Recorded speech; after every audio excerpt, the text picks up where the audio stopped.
Hi there, I am Madhu Peruvaram. I would like to welcome you to the seventh lesson of our series of classes on practical marketing and sales.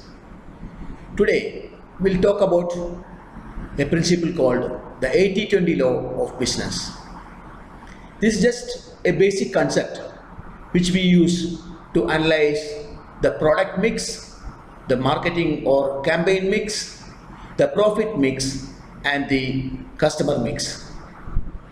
It's the basic principles which help us to analyze various options and decide which particular mix of products will help us to make optimal utilization of limited resources like capital or funds and the personnel used to execute our business plans. First, we'll talk about the product mix. Assume that we got a range of products which we are marketing.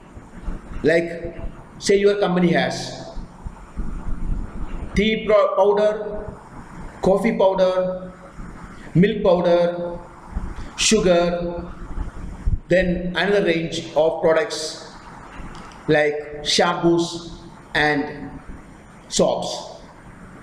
While analyzing the business in last couple of years, you found that the tea and coffee are giving you major portion of your sales income. Also, the shampoo is also generating a lot of revenue. That means the milk powder and the soaps categories are not generating very interesting volume of business. Now, you know that to create more business and to create more income and profitability for your company, which range you should be focusing? It should be naturally on the tea and coffee powder plus the shampoos.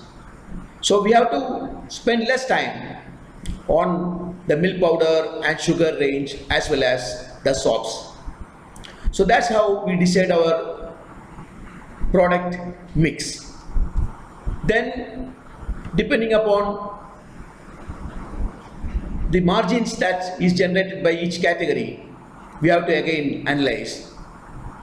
Assume that although the sales of coffee and tea generates more income, the more profitability that the company enjoy is from the shampoo range. So you should be able to analyze this and balance your product mix. And next one, what we have to analyze is your marketing and promotional campaigns. Suppose you have got $1 million as your budget for marketing and sales, and you are planning different campaigns. One is a TV commercial, another one is an in-store promotion, and third one is some radio jingles campaign. While you analyze the last 3 years campaigns that you have conducted and the results they have generated, you found that the radio jingles are the most successful ones, which attracted more customers and generated more business for you. And also the in-store promotion also generated a lot of interest and created a lot of extra business. When we say in-store promotion, means inside the retail outlets, whatever activities we are doing, like suppose you have got a cake mix which you are selling it at 2 plus 1 free, means anybody buying 2 packets, they will get 1 packet free. That has generated a lot of interest and a lot of business. Why? You spent 80% of your marketing budget on your TV campaign last year. There was no increase at all in sales. It was a total flop. So with the 1 million budget given to you for next year's marketing campaigns, you know what to do. You should not be wasting your money on your TV campaign because it was not successful. So you should focus more on your in-store promotion and the radio jingles which generated more income for you. That's how things work out. So you have to analyze how these activities are generating incomes and margins and decide a proper mix.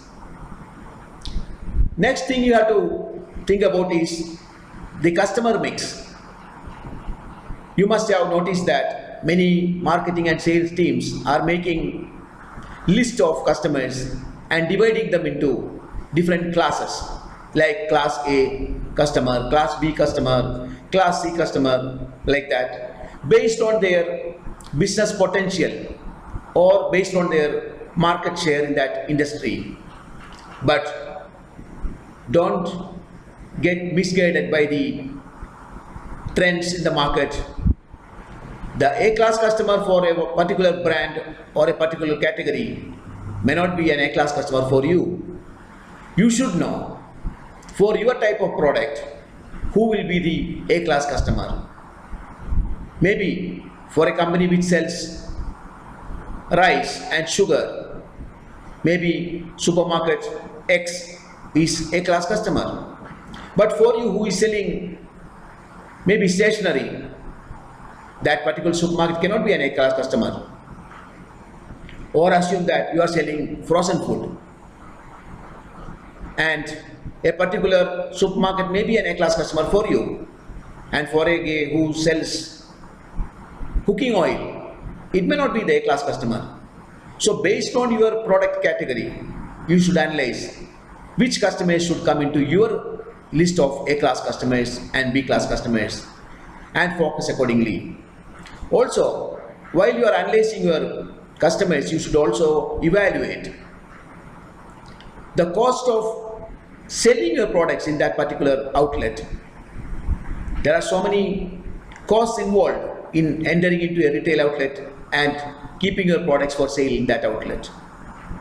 There is vendor listing, product listing, shelf rentals, and many other things. In detail, we will discuss in another class about that. So based on that, you should be able to analyze which customer is better for you and balance your customer mix according to that. So according to the industry, it will naturally vary. And ultimately, you have to analyze the profit mix. For me, the products which I am exporting now, our biggest export is to Libya. But while analyzing the margins generated, we found that although our export is going to Libya, our margins are very low. We hardly get 10% margins for all our exports to Libya. To Saudi Arabia, we are exporting half of that quantity only, but we are generating 30% margins for our export to Saudi Arabia. So where should be my focus? Naturally, it should be for my export to Saudi Arabia, and Libya comes after that only. So it all depends on the bottom line. Ultimately, even if you have more sales, if it's not generating any profit for the company, it doesn't make any sense. So that's how you analyze your product mix, profit mix, customer mix, and marketing mix. So this 80-20 law is a generalization.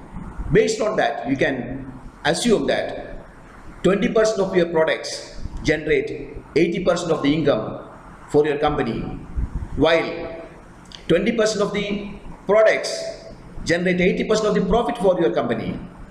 So how to juggle between those ranges of products to ensure that your company has the optimum sales and maximum profits. Best of luck with the juggling around of various mixes, and naturally we will be back with another interesting episode in a week's time. Thank you very much for listening. Good day.